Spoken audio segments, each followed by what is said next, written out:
to the hole. Okay, so next part of this video. We did our math up here and figured out that our frame rails This is 17 inches right here, so it needs to go down just a little bit here. needs 20.5 on the width. It's right on the, it's 16 1/4 on the back. We can work with that, 16 1/4. That'd be an inch and 1/4 for the bolt holes. So the control arms will sit.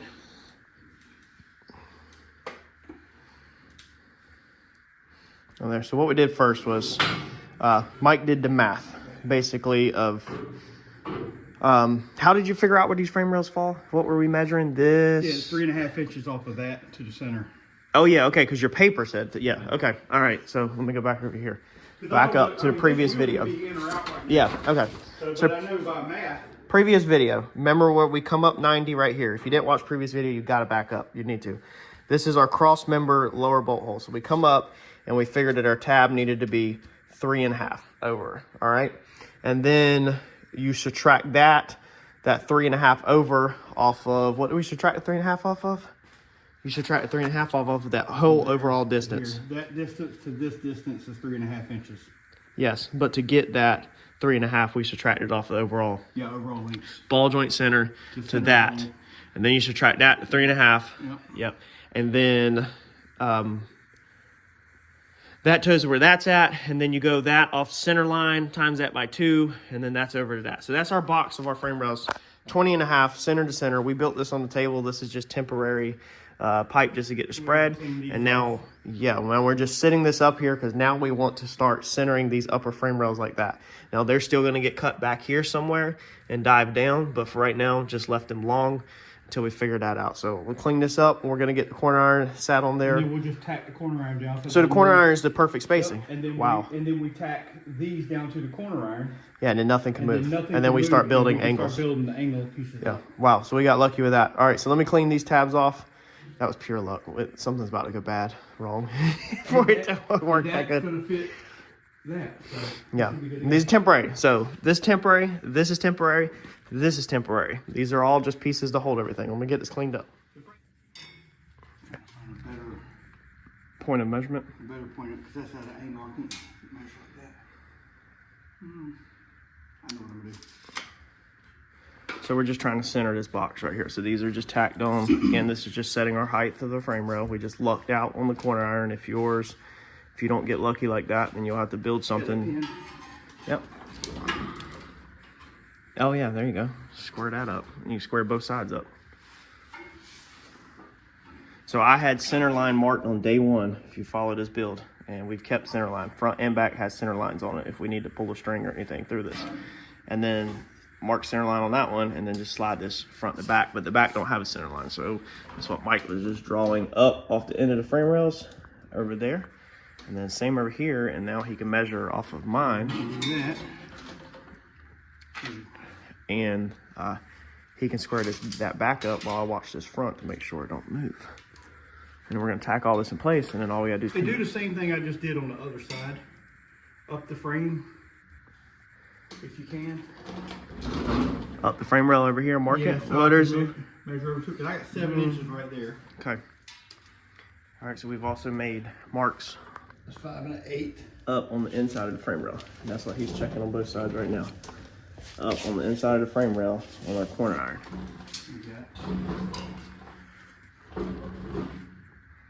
There's 5. That was 5 1/8 over here. 5 1/8. So that would need to be split by 1/16 on the front.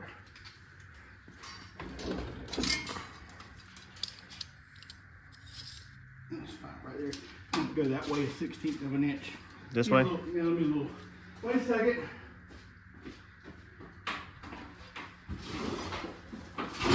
I know you ain't about to bust out that hammer.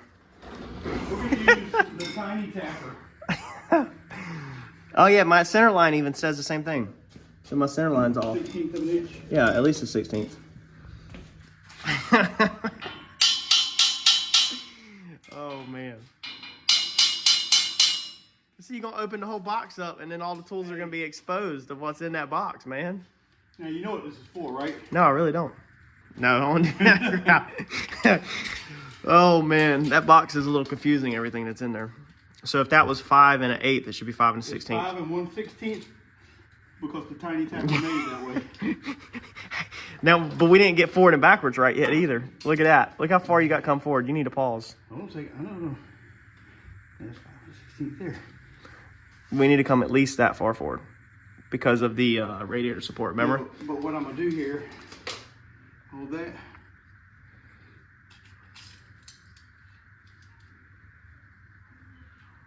Because you have to think about stuff also where your radiators and support is going to mount. I know that my bolt holes hit right here in the center of this for my radiator support on the car from where I test fitted it yesterday. So we want these frame rails all the way forward to where they'll basically look at this, be flush with the radiator support. We could also literally just clamp 2 squares, yeah, and slide it forward because I have 2 squares.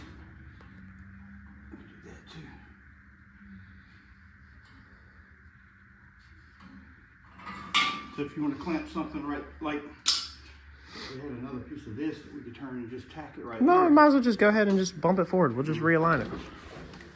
That's what I was going to watch you. You just kind I of, thought you were going to use this. well, tap it forward. See if you can.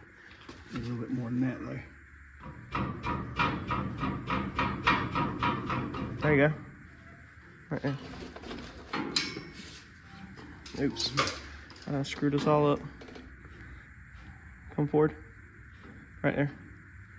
Yeah, and this one's just a little past, which is fine. I mean, because we're going to cut these to fit. So we don't have, these rails are not the length they're staying. We made them a little long.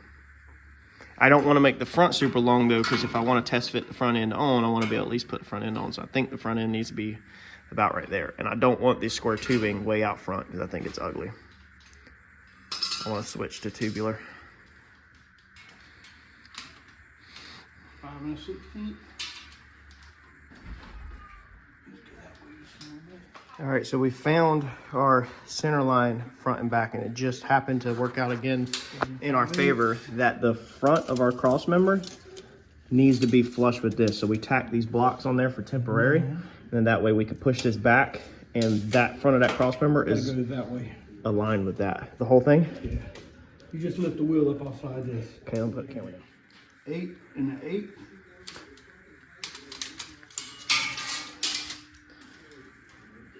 That's 8 and 3/8. So which way does it need to go? I can kick the tire too, because it was kind of just springing. Yeah, you'll have to end up bumping that tire in and out. That's 8 1/4.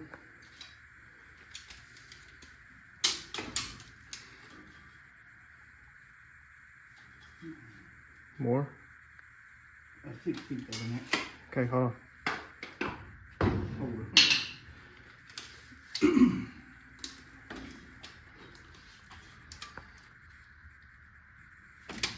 Was that too much?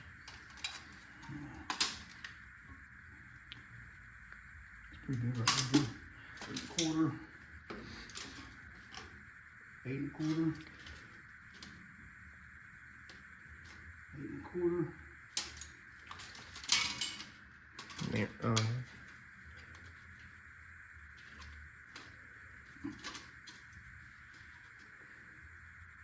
The 16th there. but that could be in our tube. It could be in a little bit of a twist. Let me clamp this on here. That could also be in our length That of could our be tubes. cut off the tube too. Yeah. I'm gonna get it. Maybe we clamped should- and pull it from the bolt. Yeah, so I was about to say, maybe we should do it both. I can get a different clamp real fast, Mike. Take a moment to thank Mr. Tim again for sending these clamps. We needed extra clamps, and he's the one that actually reached out and donated us a whole box of the clamps in a previous video. So yet again, they're coming in handy when we're starting to clamp all this stuff together. What I would recommend doing is once you get this right here. It's going to look better to go the farther back. Yeah, the further. No, but we want to keep the brake up here as close as we can to the tab. I would have wherever that frame hit, I'd have it across from this. Yes, I agree. But it's going to come up here because the starter's over here. So Yeah, we wanted to so come you've got- way up here to the But control keep in arm. mind, you got to steer this thing. Oh, yeah. So you got to have enough room to steer. Okay. And we can't figure that out right now because there's a frame rail in the way. And if the motor's sitting back a little bit, this and that, the starter's going to be up a little higher because this. Yeah, I know. I just am scared to build it, and then it hits. I wish I knew where that tire turned.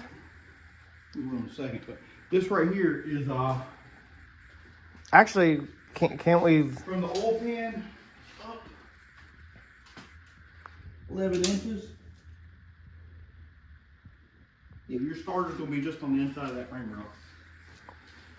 Even if we got to modify it, modify the frame rail, we could go back later and then cut it and plate it. Yeah. For the starter, that ain't a problem. Yeah, yeah. But still, if we could roughly figure out where this sweep would be, and once actually, if we center this up, we should be able to take a string line, right? Also, figure out where a string line and roughly. And exactly, turn it because it's gonna be, like, it's gonna be up here somewhere.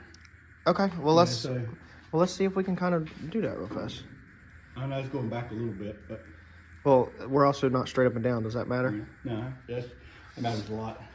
Yeah, we got to move all this crap. Let's go make this. Is that right? That's it. Right. Put that in there. Let me see it real fast.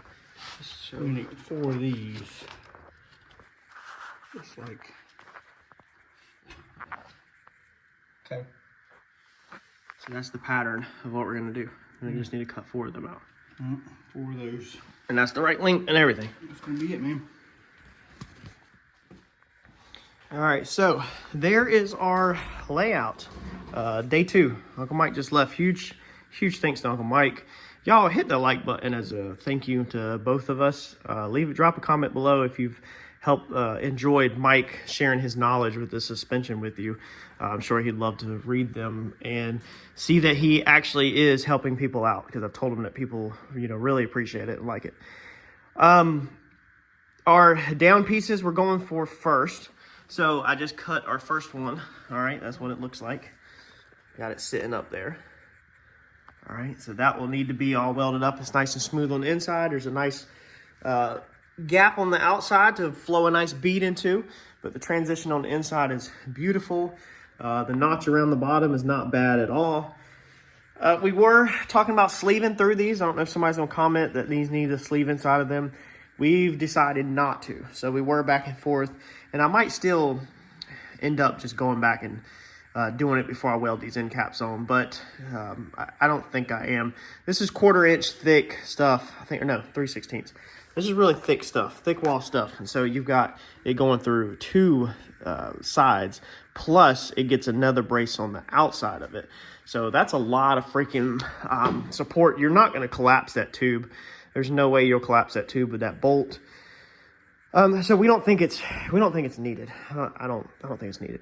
That just adds as another place for dirt, rust, and grime to build up, and then you get a bolt stuck in there where the bolt won't come out. Sure, y'all have all had leaf spring bolts that are stuck in sleeves and they won't come apart. I definitely don't need a bolt stuck in a sleeve in a frame rail, or anybody in the future, whoever buys this car later on whenever I get rid of it.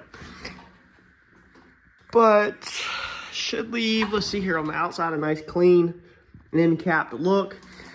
Man, this thing should just be freaking amazing. So Mike left me in charge of getting all 4 of these cut, and then also we need to get some temporary tabs cut. I ordered actual Silverado tabs for 09 to, why do I keep saying F-150 years? For an 08 to 13 Silverado, which is what the suspension is, so that we have the factory camber plates or whatever for alignment. But they're not here yet, so we're going to temporarily put tabs on here that makes this suspension perfect in alignment. That way it has 0 adjustment, and then when I get the tabs in, I'll show you how I'm going to do all that. But if I can get them, I can get 4 tabs made, because we're only going to tab 1 side of each control arm for right now. I'll explain later why. And if I can get all 4 of these standoffs made and the standoffs tacked into place, then we'll be setting up pretty good for next time Uncle Mike can come over. When he comes back over, tabs bolted on here too. When he comes back over, we'll be able to slide this A-arm with the tabs bolted to it up and down the frame to find where it needs to go back. I think it's called anti-dive or whatever we have to put into this. And then we'll be able to tack them into place, and then we'll be able to work on our down pieces that way. And once we do that, then we'll be sitting really freaking solid. Yes, it gets all triangulated. It gets more than just the 2 little down bars. It'll get some triangulated plates, some gussets way back. It'll get a lot more beefing up to it, but that's the basics of it to start with at first. So exciting, because once I get all this done and get all of this excess cut out the way, we can stab our motor back in, start building engine mounts, start cutting firewalls, and then we can kind of multitask on the front and the inside. We can get the transmission back in there, cross members, all kinds of stuff. So y'all, make sure you let me know in the comments what you think, where you're at on this. Did you enjoy the video? Is the informational stuff good versus sitting here just trying to build a bunch of entertainment stuff that you walk away with a full belly of popcorn, but you didn't learn freaking nothing at all?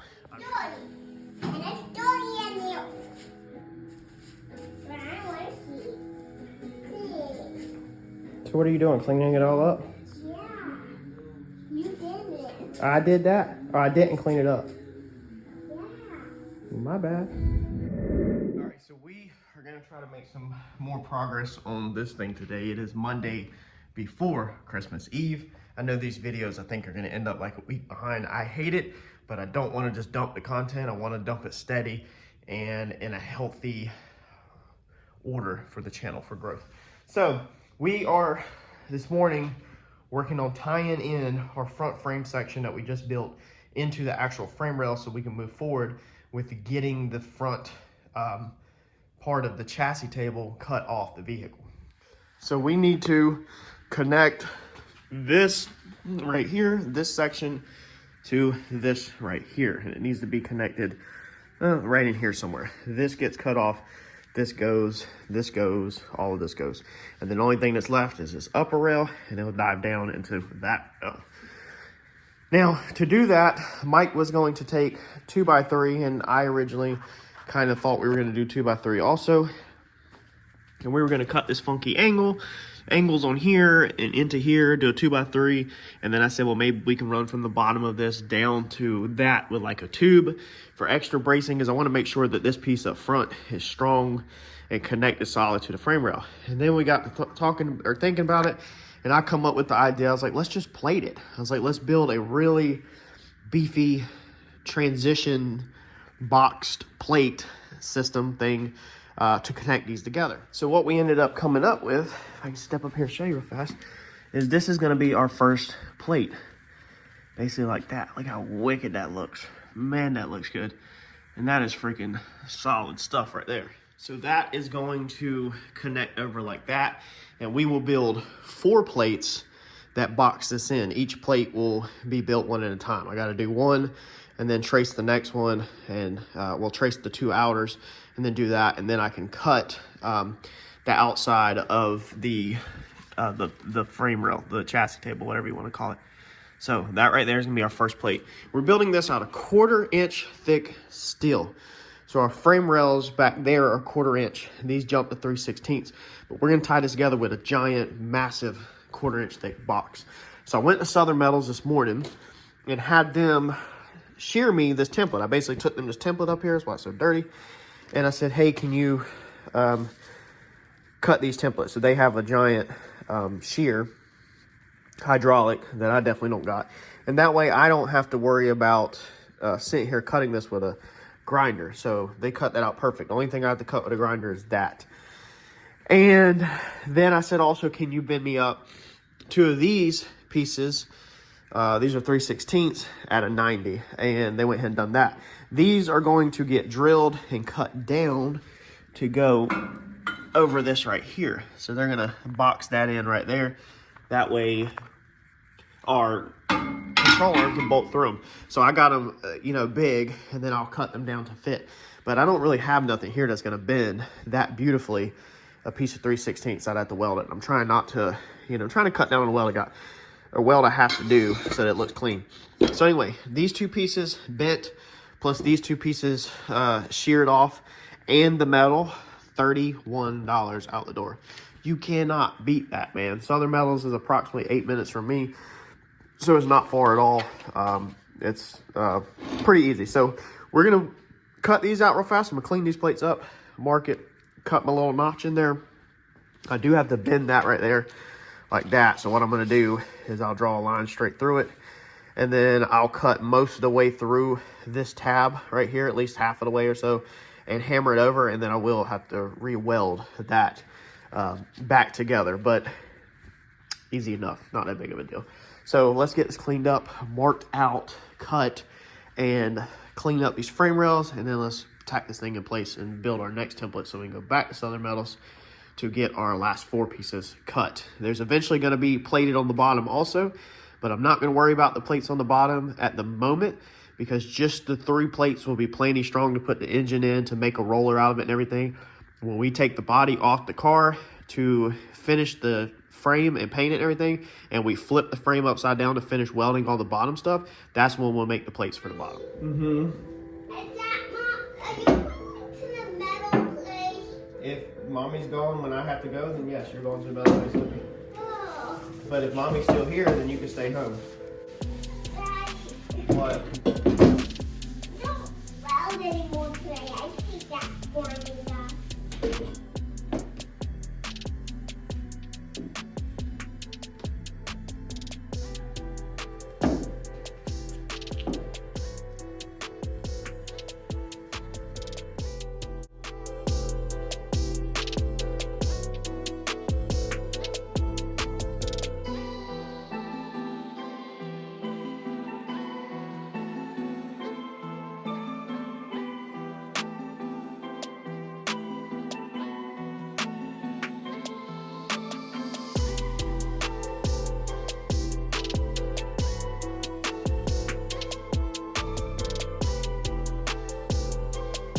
All right, so we got that plate tacked in.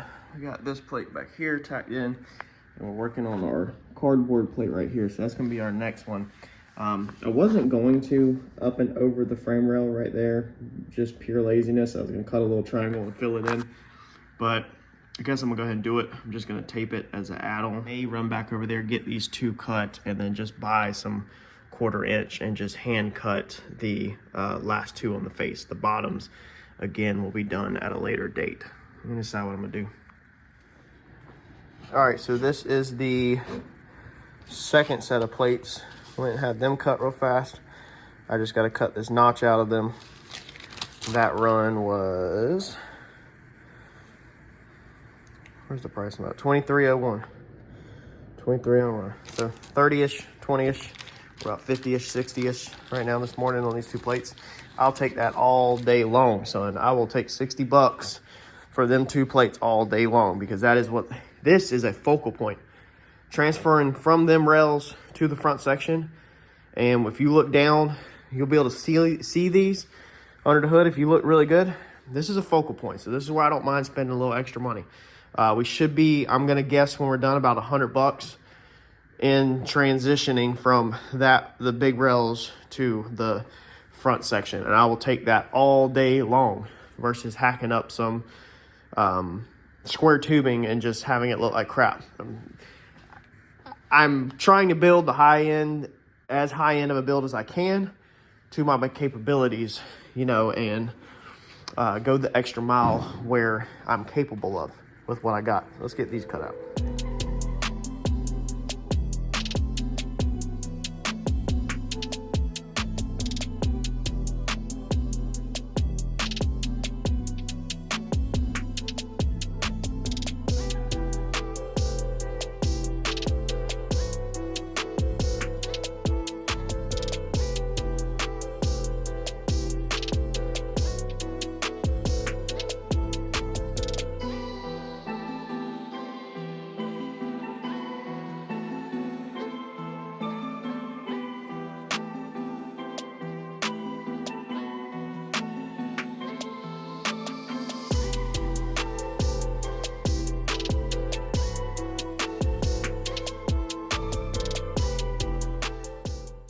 All right, so we got our plates in here. I want to weld this in so freaking bad.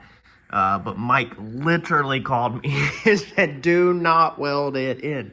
I think he's learning me because, man, I want to burn this thing in, dude. But he said, do not weld it in.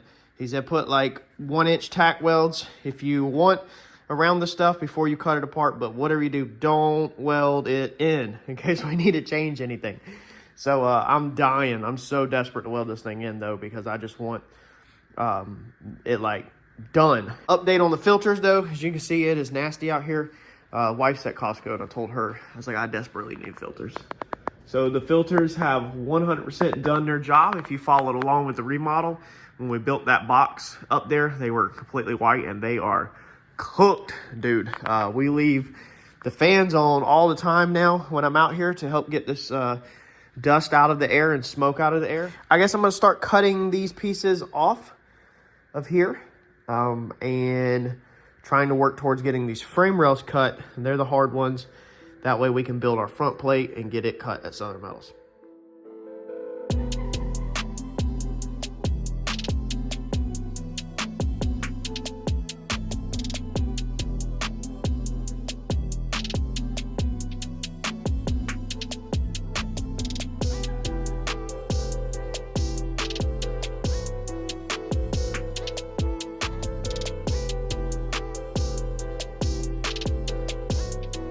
All right, that sucked. I was not about to time lapse all that. Super frustrating. But it's cut. So we've got the frame rails knocked back at a 45. I'm gonna go ahead and hand cut this plate. I think I got a 1/4 inch plate down there. I ran out of time. Harper was, her mama was doing errands and Harper was not letting me work, dude. Every time I turned around, she needed something or wanted me back inside. So I did not get accomplished what I wanted to get accomplished. So I'm trying to make up time real fast, but that's what it basically is looking like. So let's do a cardboard template, cut these faces and get them tacked in, and then should be able to clean this mess up out here. It is Monday afternoon, and maybe start fresh Christmas Eve, maybe a little bit in the morning. Not 100% sure yet. I also need to get this set back down on some blocks.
All right, it is an absolute disaster in here, but dude, we 100% have us frame rails now. That is freaking amazing.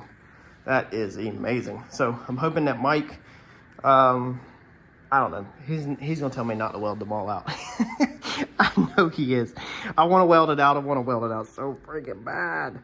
I want to take the control arms and off and just weld this thing out. Everything's just tacked together really good. I'm so freaking happy with how that turned out. Look at that. That is so freaking clean looking, man. God. We'll cap the bottom. We'll weld the insides whenever the frame gets flipped over. Dude, that thing is just, that is the bomb. It's the inside over there. That is freaking amazing. The inside cap is probably gonna be a little harder. I don't know. Without cutting it back at an angle, might have to do 2 pieces to get that over. Might have to do a triangle from like here down to here, probably, and then a triangle from here back to there to there. I bet this is gonna be a 5-piece cap whenever it's all said and done. But that's perfectly fine. We're not gonna do it now though. There's no reason to. We'll keep it open. This place is covered in dust. I'm covered in dust. I changed the filters to some cheap ones and they are already turning black again. I've had the door cracked open. I mean, that is just some freaking thick stuff. That 1/4-inch stuff, I think I went through 5 cutoff wheels. No, to get the front end done where we are today, I think I've went through 6 or 7 cutoff wheels. I ran out of time to go back to Southern Metals to get them plates hydraulic sheared, cut off. So I had to do it the old-fashioned way with a cutoff wheel. But dude, it's freaking amazing, man. I'm stoked for my next build because I'm learning so much now. Dude, if I had an hydraulic shears, it'd be on like Donkey Kong, son. I'd probably freaking build a whole frame out of plate and custom frame or whatever. But I like the cheating of the straight runs. I mean, it is nice. But this right here, this front end definitely gave it some class that it needed to get rid of the square boxing.